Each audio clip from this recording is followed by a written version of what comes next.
welcome. I'm Reprobate Gamer, and this is a first time play on one of this month's Xbox One's free games of gold for Xbox Live subscribers. Game by Defiant, dating back from 2015, last year if you're getting this playing. Made of the Unity engine, part of Screen Australia. Bit of a longish loading screen here at this bit, but with a nice little character token in the bottom right corner that I'm sure we will probably see a lot more of, I'd have thought. It has the look of that kind of thing. But yes, so we're on to this is the game available for January 2016. So we know this game was made not long before it's come out in free release. It is Hand of Fate. And we're going to play through the first kind of level of this, really, and see what comes across. I am Reprobate Gamer, last I checked. I do like how it always asks me this sort of thing. One more for the game. Come, sit. Okay, a bit of duration here. You have passed the 13 gates. Cards. And you come to my table to play the game of life and death. Where are the cards going? Your stake Where are is the wagered. cards going? I Hello. refuse none who come here. Sit Yet, down. I say, okay. turn I could back. sit down. So, while this is going on, Hand of Fate It is has been kind some of a time since you last sat at the table. tabletop Let RPG, us I begin guess. Still making my way through the story, so I don't know how it's going to turn out, but you seem to be sat at the table with this gentleman here. You are playing Game a begins. Dungeons and Dragons style One lives and one dies. question here. Let us see what you are made of. He will use cards to delineate the dungeons. So here, and your Here is the goal in first each one is to member of find my court. his jack, The his Jack queen, of his Dust. king. Here we'll look 12 me in after all the Jack must of fall Dust. before you may challenge me. Our character basically will move on to each card in turn, or we'll choose which card to move on, and we will have to deal with whatever cards get turned up. And these could be places, encounters, could be shops, other travellers on the road, all sorts really. Now we see our man here, some wicked card skills going on. Our character who we are is an adventurer. I've played for any of the Let the updates. cards We can fall see our where they cards at may. the bottom. So we've got our We health, begin. our starting food, and our gold. We are that gold statuette token I pointed out earlier. Yeah, you can move to an adjacent card anytime you like. I think I saw a spider to the side. You can move to an adjacent card, and you will have to action whatever's happening on the card. You can always review In your the cards inventory, you here. tend to start with a weapon, some light armor. You may start with other things later on. Blessings and curses will kick in at later levels. You can only have one item Here equipped is all once. you have gained. Though I think you have as many blessings and curses. This is our the adventure. There's no specific rules. There is DLC that allows you to turn your starting character into a monk or a warlord or an adventurer, an explorer. It's probably a pirate and a ninja. All those in there. And you can see there's not an awful lot of actual stats. Armor, for example, can be light, medium, or heavy. So, we turn over I this was never card. a fan of Mr. illusion or Lionel. pretense. Here, I'll make an exception. And the card will go to the side, and then you'll start getting a bit of the story.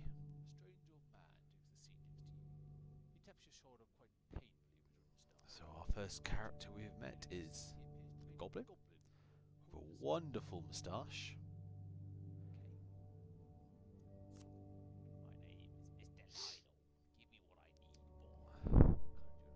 Excuse me, apologies for that. So each card in turn, and then you'll get from the cards you'll get choices. So, thusly, they're greyed out if you can't do them. So number 2, I don't have 20 gold, so that is not an option. And you have those 4 different things, and you can pick which one of those you want to do. So here I've chosen option 3. And it tells you then you can draw 1 shield card. So not only do the cards donate what your dungeon level is, we go through these things, you also use your cards to say how much health you could regain, how much gold you get after an encounter, how much food, what items you pick up. So here you've got a new mechanic. When you actually get into fighting the monsters, that plays more like combat setups from Batman Arkham, the Batman Arkham series. And it is a very precise. You will generally be outnumbered, you on your own against a collection of enemies. As you gain more cards, you get more abilities, so you can start being able to do a roll, you can attack, or you can do a light stun. You've stolen a pickle, don't you? Fiend. Mr. Lionel, really. But yes, so you get more actual combat orientated. And you can see there I've got the shield, so I can now reflect profiles.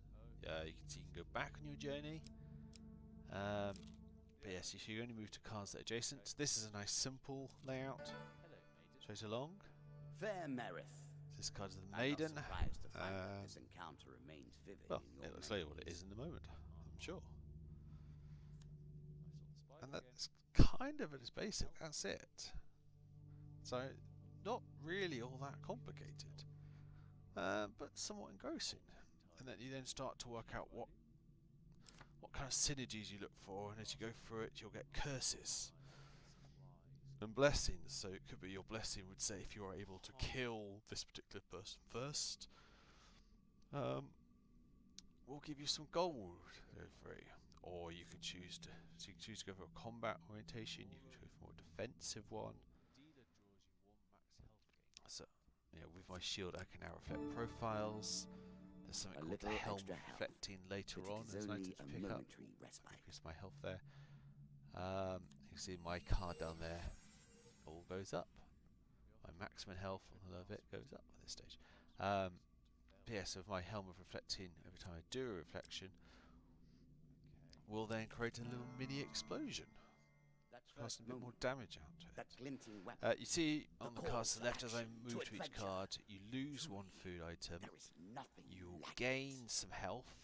I think it starts at 5 points and slowly builds up as you kind of go into deeper levels. Once you run out of food, you start to lose your health as you move along. So some encounters you just pick what you wanted to do. For these sorts of encounters, it's kind of, you get these cards that come. You have success and failure. You also get huge success and huge failure, and you basically have to just track which card you want to pick. So let's go for that one. So it's a success. I presume if I've never actually failed at the Twisted Canyon. I presume if I get it wrong, I will get a pain card, which is how these things inflict damage upon you in these instances. So here I've got a sword. Compares it to my rusty axe automatically.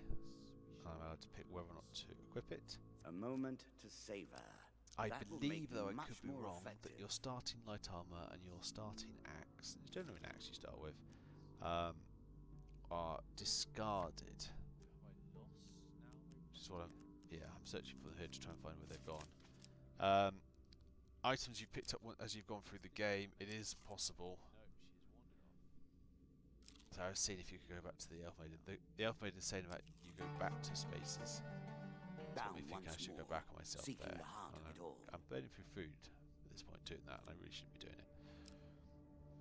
But that's what's going on there. And then at the end of each kind of level of your dungeon you're on, there's some sort of exit. So it starts with stairs. You could hitch a lift. You could enter the forest or exit the forest. You see in the second level, the layout's changed, and I get the achievement for Squire for completing the first level without taking any damage.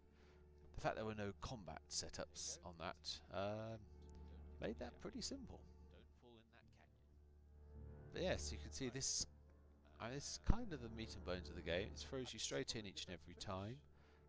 I'll say the background behind our gentleman here alters as you progress through the game. There is definitely a spider. I can see you, spider, off to the left.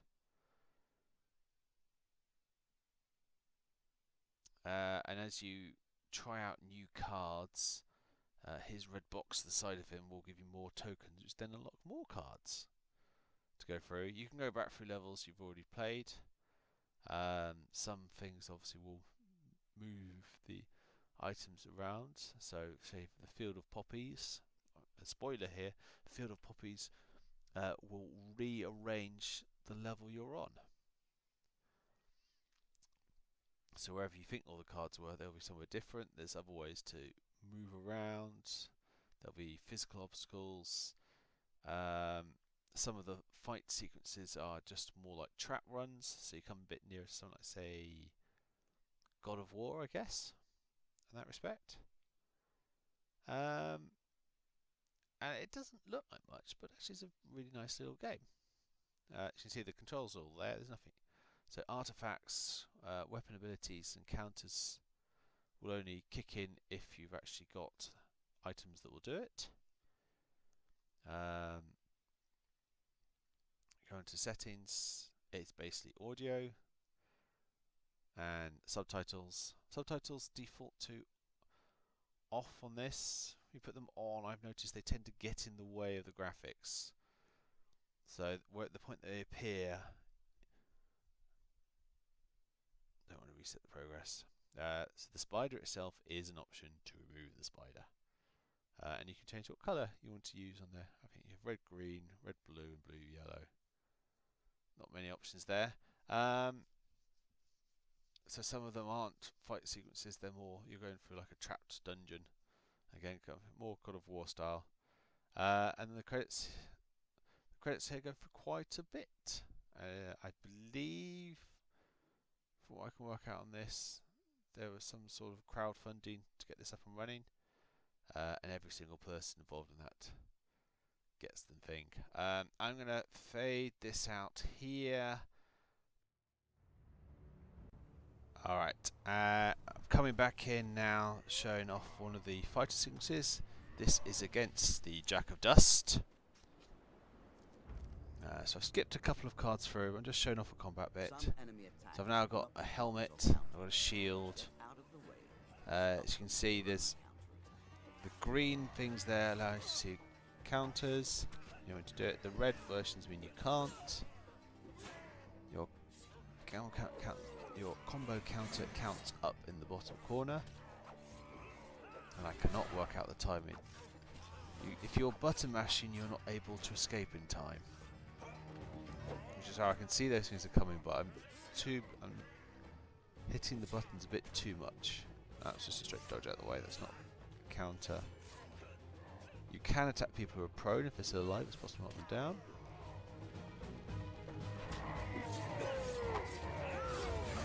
And most of the sort of the boss characters, see, I keep staying there trying to get an extra hit in, and I really shouldn't be doing the hit. I should be dodging out the way like that. It's a bit easier. You can see the heart in the bottom left corner loses its redness once I was going to go through. And the buttons at the bottom tell you when your cards you can use stuff through. So for your weapon ability, the RB button would lit up. And here we go. This is so you got 12 kind of his 4 decks of characters. The 4 off to the right were items that make things a bit harder. So for example, the first one will make you tougher, but it makes the bandits tougher and gives all the bandits throwing knives. You have won. You may claim your rewards, yet I will also. And then so each time, once you get to the end of defeating one of his characters there, these tokens, which you can unlock by doing a card successfully, and you don't always do a card successfully. It's possible to sort of flee from cards sometimes, but you'll get new cards, and some of them are good, and and some of them not so much. So it always unlocks the next of his champions to go for. And you can't look at the cards. You can inspect cards later on. You now find that once these are here, you've got the option to create your own deck. So you can pick what equipment available and what cards are there for your encounters. You can inspect cards, but you can't look at the details of a card until you've actually played for it and kind of stepped on it in the course of an adventure. So each of these tokens is a new encounter card, and they'll give you a random number. They'll give you not a random number, but they give you a number between sort of 1 and 6. Shall we deal? Goblins challenge. Oh, it's really annoying. And then he gives you option to deal again. And you'll see in the background the room, the pillars that he's in. That changes. Oh no, I've mentioned that already, I'm sorry. Yes, so it's a little bit lighter now than it was. And as he's swinging round, oh no, you can't see yet. Yeah, there'll be little sort of dioramas will appear at the end of those hallways while he's doing whatever he's doing with his cards. And it's a fun little game. There's no multiplayer aspect in it that I've seen, at least not yet. And you can get through a level in, I don't know, inside half an hour easily. It's a fun game, actually. It's just generally fun. It's not trying to be anything big and flashy. It's it's been put together very well. I think I'd like to be able to speed up some of the talky bits. Once you've seen the same card a few times, you kind of know what's coming along. So some of the loading between the card sequences and going into those actual battle sequences is sometimes a bit long. I kind of wish those would be a bit faster. Maybe there's some way they could optimize it a little bit more, but on the whole, it does very well. Yeah, so kind of glad this game was released for free. I'm certainly been playing it a lot more, and I encourage you all to do so. This is Hand of Fate on the Xbox One, available for free for February 2016. I've been Reprobate Gamer. Thank you all very much for watching as always, and we'll see you next time. Bye for now.